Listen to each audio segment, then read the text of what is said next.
Chief గారు మాట్లాడినప్పుడు 2-3 సార్లు నా పేరు తీసుకున్నారు. ఆ రోజు నేను మున్సిపల్ మినిస్టర్ హోల్డ్ చేస్తున్నప్పుడు అమరావతి మాట్లాడినప్పుడు అందుకని ఆ విషయాన్ని ఒక నిమిషంలో క్లారిఫై చేద్దామని చెప్పి నేను పడిన అధ్యక్ష. వారు చెప్పింది 10,000 కోట్ల రూపాయలు అప్పుడు ఖర్చు పెట్టా ఉన్నారు. అది వాస్తవ విరుద్ధం అధ్యక్ష. ఆ రోజుకి ఆ ప్రభుత్వం ఖర్చు పెట్టింది 6,000 కోట్లు మాత్రమే. ఆ రోజుకి 6,000 కోట్లలోనూ 2,000 కోట్లు బాండ్స్ రూపంలో తీసుకొచ్చారు.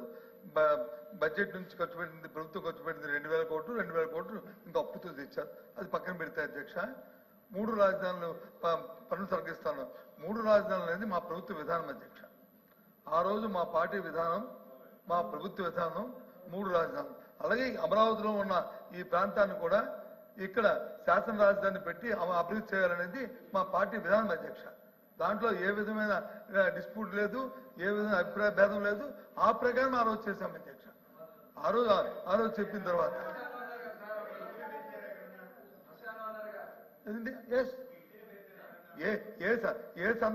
ఏ సందర్భంలో అన్నామని చెప్తాను అధ్యక్ష. ఇప్పుడు చెప్పారు కదా, మళ్ళీ నా నోటితో చెప్పడానికి అవసరం లేదు. కానీ మీరు అన్నారు కాబట్టి చెప్తున్నాను, మీరు అడుగుతున్నారు కాబట్టి చెప్తానని. ఆ రోజు వచ్చి చూడడానికి వస్తానని ప్రభుత్వంలో పెద్దలు ఆ రోజు మాజీలు వచ్చి చెప్తే ఏముంది ఇక్కడ 3 సంవత్సరాలు అయింది అమరావతి దాన్ని ప్రారంభించారు. 1,19,000 కోట్ల రూపాయలతో వచ్చి బడ్జెట్ తో పెట్టి సుమారు 6,000 కోట్ల రూపాయలు కూడా ఇంకా ఖర్చు పెట్టగా దాని నుంచి ఆ రకంగా శ్మశానాలుగా దాని నుంచి ఏం చూడడానికి వస్తారయ్యా, దాన్ని ఏంటి చేస్తారు అని చెప్పి అన్నాను అధ్యక్ష. ఎస్ అన్నాను, చెప్తాను, అనలేదు అనట్లేదు కదండి. ఆ సందర్భం అది, ఆ సందర్భం అన్నా. కూర్చోమ్మా,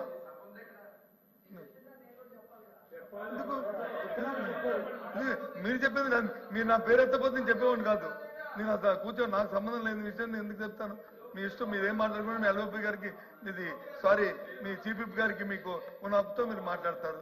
అదే అధ్యక్ష.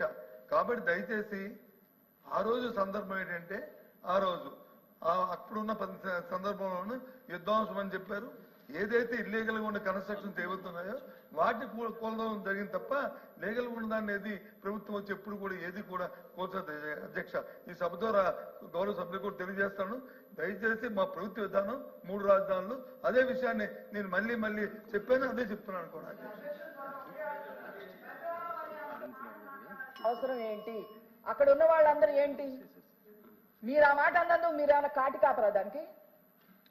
కేబినెట్ సమావేశాలు నిర్వహించారు అంటే మీరు శ్మశాన వాటికలో కేబినెట్ సమావేశాలు నిర్వహించారా? నేను అవి కూడా చదువుతాను అధ్యక్ష. ఎప్పుడెప్పుడు కేబినెట్ సమావేశాలు నేను ఇచ్చేశారు? 10/6/2019, 19/7/2019, 3/9/2019, 16/10/2019 కేబినెట్ సమావేశాలు నిర్వహించుకొని ఆ అసెంబ్లీ అక్కడనే ఉంది, సెక్రటేరియట్ అక్కడే ఉంది. చక్కగా మేము కట్టిస్తే శుభ్రంగా అందులో పరిపాలన చేయాల్సింది పోయి విధ్వంసం చేశారు అందులో కూర్చొని. పైగా మీరు శ్మశానం అని దాంతో పోల్చారు. మీరు శ్మశానం దాంతో పోల్చి 5 ఏళ్ళు అక్కడనే కూర్చున్నారు మీరు. విషయం ఏంటంటే మీరు పెట్టిన ప్రతి బిల్డింగ్ కూడా అది తాత్కాలికమని చెప్పిన మాట మర్చిపోయినట్టుకున్నారు.